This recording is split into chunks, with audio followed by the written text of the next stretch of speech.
चैत्र नवरात्रि, आरंभ और ऊर्जा का सृजन।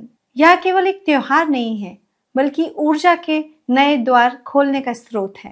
बसंत पंचमी के दिनों में यह पर्व आता है। नई ऊर्जा, नई पत्तियां, नई विकास और नया वर्ष। ये है चैत्र नवरात्रि।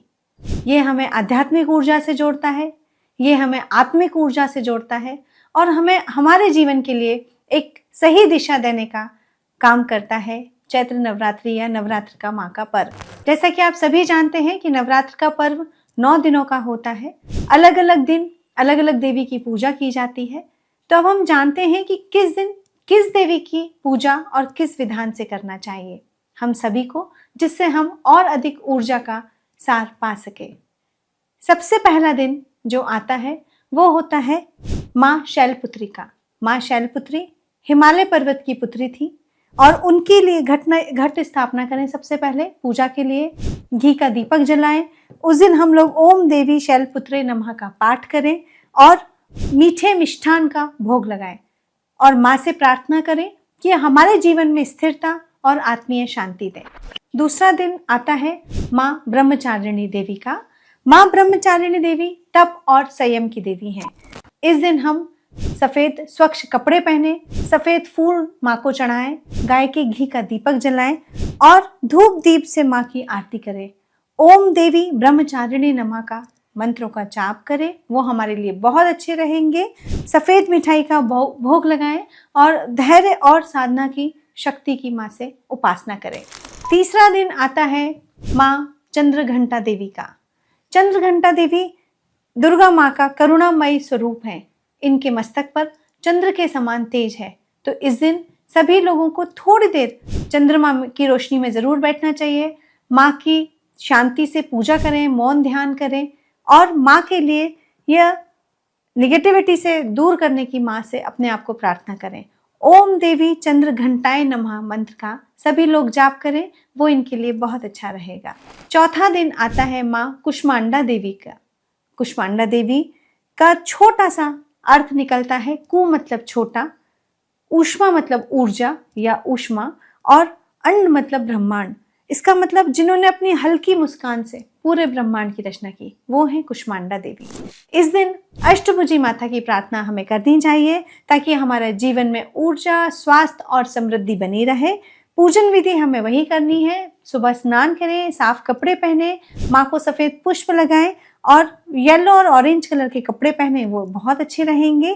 माँ को घी का दीपक जलाएं और कद्दू से बनी मिठाइयों का माँ को भोग लगाएं। इस दिन ओम देवी कुष्मांडाय नमः मंत्र का जाप करें, वो बहुत अच्छा रहेगा। पांचवा दिन आता है माँ स्कंद माता का। स्कंद मतलब कार्तिकेय और माता मतलब जननी, कार्तिकेय की माँ। तो इस दिन स्कंद माता अपनी गोद में एक बालक को लिए बैठे होती हैं। तो ये उन लोगों के लिए इस दिन की पूजा विशेष रहती है जिन्हें संतान सुख की चाह रहती है या जो अपनी संतान के लिए माँ से प्रार्थना करते हैं। तो इस दिन स्कंद माता की पूजा कीजिए। माँ को पीले और सफेद वस्त्र चढ़ाएं। इस दिन आप भी सफेद और पीले वस्त्र पहने, माँ को घी का दीपक जलाएं। कमल या सफेद फूल माँ को बहुत प्रिय हैं, तो उन्हें वो जरूर चढ़ाएं। और अगर हम बात करते हैं तो केले का माँ को भोग लगाएं। ओम देवी स्कंद माताए नमः इस मंत्र का जाप करें। ये माँ सुख, समृद्धि और संतान प्राप्ति के लिए आपकी मनोकामना जरूर पूरी करेंगी। छठवां दिन आता है माँ कात्यायनी देवी का। माँ दुर्गा का तेजस्वी और युद्धशील स्वरूप। माँ ऋषि कात्यायन की तपस्या से प्रकट होकर उत्पन्न हुई थी, इसलिए इनका नाम कात्यायनी पड़ा। भय नाशनी और बाधाओं का नाश करने वाली है। आपके मन में कोई भी भय है, कोई भी निगेटिविटी है, कोई भी परेशानी है, इस दिन माँ की विधि विधान से पूजा करें। इससे आपका पूजा करने से आज्ञा चक्र जागृत होता है। माँ को घी का दीपक लगाएं। आप स्नान कर पीले वस्त्र पहने और माँ को शहद का भोग लगाएं। इस दिन ओम देवी कात्यायनी नमः मंत्र का जाप करें, वो आपके लिए लाभकारी रहेगा। अब हम बात करते हैं सप्तमी तिथि की। वो होता है माँ कालरात्रि का। यह माँ का उग्र रूप है। सभी प्रकार के शत्रु, रोग, ऋण इनको दूर करने के लिए और सभी प्रकार की निगेटिविटी को दूर करने के लिए माँ कालरात्रि की पूजा विशेषकर लाभप्रद रहती है। यह शनि ग्रह के दोषों को भी दूर करने के लिए मानी जाती है। इस दिन नीले रंग के या थोड़े गहरे रंग के डार्क कलर के कपड़े पहने, माँ को घी का, सरसों के तेल का दीपक जलाएं, उसमें थोड़ी सी तिल डाल के जलाएं तो भी अच्छा रहेगा। और गुड़ या ज्वार का भोग लगाएं। ओम देवी कालरात्रि नमः इस मंत्र का जाप सभी के लिए बहुत अच्छा रहेगा। बात करते हैं हम अष्टमी तिथि की। महागौरी का दिन होता है। अष्टमी के दिन हम महागौरी की पूजा करते हैं। ये पवित्रता की, शांति की और सौभाग्य की देवी हैं। इस दिन सफेद स्वच्छ कपड़े पहने, माँ को सफेद फूल चढ़ाएं और माँ को घी का दीपक अर्पण करें। इस दिन माँ को हलवे पूड़ी का भोग लगाएं। वो माँ के लिए सभी कामनाओं को पूर्ण करने के लिए काफी है। ओम देवी महागौराय नमः या देहि में सौभाग्यम आरोग्यम देहि में परम सुखम रूपम देहि जयम देहि यशो देहि दिशो जहि। ये आप इस मंत्र का जाप कर सकते हैं। ये आपके लिए बहुत अच्छा रहेगा। ये माँ समस्त कामनाओं को पूर्ण करने वाली देवी हैं। अब हम बात करते हैं नौमी तिथि का, माँ सिद्धियात्री का। माँ सिद्धियात्री समस्त प्रकार की सिद्धियों को प्रदान करने की देवी हैं। इस दिन माँ का स्वच्छ कपड़े पहनकर विधि विधान से पूजन करें, घी का दीपक जलाएं और ये कमल का फूल माँ को बहुत प्रिय है, वो उनको जरूर चढ़ाएं। ओम देवी सिद्धि दात्रे नमः इस मंत्र का जाप करें और कार्यों में सफलता, आध्यात्मिक उन्नति और जीवन में पूर्णता की माँ से कामना करें।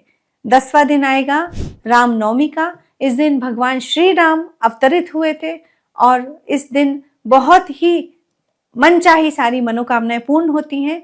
तो आप रामनवमी के दिन भगवान श्री राम का पूजन करें और राम रक्षा स्तोत्र का पाठ अवश्य करें। तो आप ये करके देखिए और एक अपने आप को एक नई ऊर्जा से भरा हुआ आप महसूस करेंगे। नवरात्रि केवल एक पर्व नहीं है, यह आत्मा से परमात्मा तक जाने का मार्ग है।